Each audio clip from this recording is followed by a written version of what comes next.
Evening, Sunday, October 30th.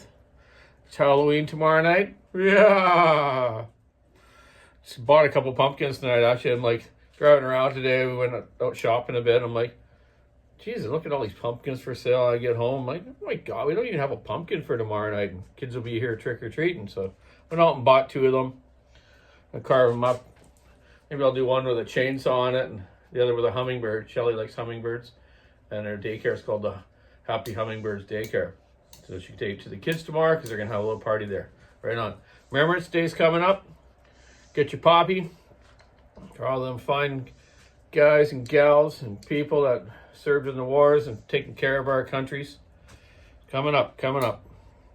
That was a great day yesterday. Finishing that day, coming here and tearing that other old Pioneer, IEL Pioneer apart. And to see the smile on Howard's face to run his dad's old saw. That was pretty special for him. And I'm going to try to do that with more people. So, thinking about that today, that old IEL Pioneer. I came back out to the shed here. I'm just going to go back in for dinner though, but I just wanted to show you something on this. I kind of thought about yesterday. Look at the ignition system on this, eh?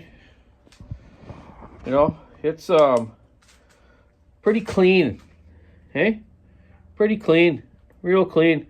And then in the factory specs, it's 20 thousandths of an inch point gap, which tells you right there, 20 thou. And 27 degrees of before top dead center. Well, look at this. This is really cool. On the crankcase here, there's a 27 mark with an arrow with a line there cast into the casting. Then there's a line on the stator plate and a line on the housing. So it's right on the money on that mark. So does that mean it's at 27 or should I go to that line for 27? I'm thinking the line's got to line up. It is adjustable, so, you know, I'm sure it probably worked good that the way it is. These points are dirty, but this saw is pretty cool. You know what? I just thought about it tonight. I'm going the full step. I'm taking this thing right apart. Okay? I'm taking it right apart. It's so cool. Like there's just this linkage unit here. The carburetor, how it works. You know, the throttle. This oiler on this mechanism there. I'm talking weird because I was holding the flashlight in my mouth. But isn't that cool? Like that there is unique. These pivots and stuff that go to this rod, to this front oiler that's bolted onto the front of this little tiny crankcase. Okay? Showed you that piston yesterday, kind of a knurledy looking, cool looking thing. And everything's just so basic. So basic. So I'm going to take that ignition off. Not tonight. I don't want to get my hands dirty tonight. The old lady's getting tired of me smelling the gas. But first, I'll have to get this clutch off. Use my impact. I don't think it's threaded behind there, the clutch. It's probably on a keyway. And because the flywheel nut's left hand and this one's right hand. So that tells me there probably is a keyway for sure. So I'll have to take all this assembly here off. The reed block and the back handle and figure out how to split these cases. And you can't get gaskets and stuff like that, but I'll make them up. I'll make them up. I'm gonna take this right apart. Why not? What do I got to lose? Inside here, what's not turning, it is turning over now, but very, very hard and rough. Enclosed side bearings on this saw. They used enclosed cage bearings with, so there's no oil getting into those bearings. So, you know, still came out with that a little while ago with something like that. I just don't agree with that, man. That's just can't be done. It has been done, but sort of successfully, but not really. Majority of them are open bearings, and you need that lubrication in there. So yeah, I'm going to take it apart and do it, eh? This thing's so cool. Okay? I'm going to take this old cylinder and head to the shop tomorrow. I'll clean all the carbon out of it, clean all the surfaces, and then I'll tomorrow night I'll take this apart. And you guys can be there along with me doing that, eh? We'll see what it involves to get this apart. What I can see is there's no bolts on this side, on the clutch side. It's just one big case after you take this reed block off. And let me see where it separates. Oh my goodness, does it not come in half? It's gotta come in half, eh? Let's look at the bottom. What? Wow, that's weird. This crankcase does not split in half. Oh, wow. So, what's the situation here then? Okay. You got that bearing pressed into that case on that side. Okay. Behind this ignition. Oh, here we go. There's this whole back plate. This whole plate comes off. Once you take the stator off, there's 4 bolts there to take that. Oh my God, I'm not supposed to be spending much time out here, but I'm doing it again. Here we go. Donnie's getting carried away. Let's get the stator off. This old points and condenser plate. Okay, let's get it off real quick. Shit, got some grease on my hands. Oh, again, standard thread. 1/4 inch, 1024 it looks like. Okay, and that wire's right there to the condenser. I want to wreck that. Okay, there's a few screws that would adjust your timing too. You can turn that this way or that way, adjust your timing. Let's get that off. There we go. I see how it works. Yeah, this is how this saw works. This here whole side's gonna come off. Yeah, then we're gonna push the crank from the clutch side over out. Okay, so I'll have to get the clutch and drum off tomorrow night, and we're gonna take this off and push the whole crank out and figure it out. I bet you it's generic like 62 I don't know 05 bearing or 6004 bearings or something, man. Maybe sort of like maybe 2100 ones or something. Who knows? We'll see. All right. Oh, you know what? I got distracted again. Man, I get distracted easy. Anyways, what I meant on this saw as well is on the wet coast here, which it is again after our fabulous early fall we've had. Beautiful weather it has been. Anyways, this whole point system is totally open. There's no cover system over the point and the points in the condenser. Coils normally are okay in a little bit of dampness and wet and snow. If snow's blowing around past the coil. But the points and condenser are very important to keep moisture out of. And even the early coils that didn't have very good lamination to it. So on McCullough's, cart engines and saws, they had the cover over the points and condenser and the coil opposite. Better setup. But you know what? This is early days, right? This flywheel itself has kind of a lip on it here. And it goes in this groove on this plate that we're going to be taking off tomorrow to take this apart, right? So it kind of sealed a bit, but definitely not enough. I know, man. I worked out in this wet coast. Seen how everything works in the wet, man.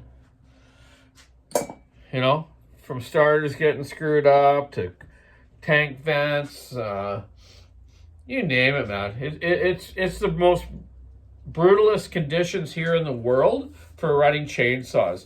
And the Swedes and the Germans sometimes, when I talk to them about their saws and we have issues and I solve some problems, they're like, oh, that shouldn't happen, And I said, well, it is because you haven't really tested your stuff over here properly. Maybe they have, but they wouldn't stick around when it rained, maybe, eh? Like sometimes here, man, like in the last couple of days, 110 millimeters last night of rain, or yesterday, apparently in Port Alberni, a couple of customers couldn't work. If you get too much rainfall at a certain amount, the forestry division says no one logging today because of the road damages, creeks, stuff like that, right? Fair enough. Nothing wrong with that. I think that's great practice. But when we get it here, we get it, man. I was bragging about our fall there. That was so good there weeks ago.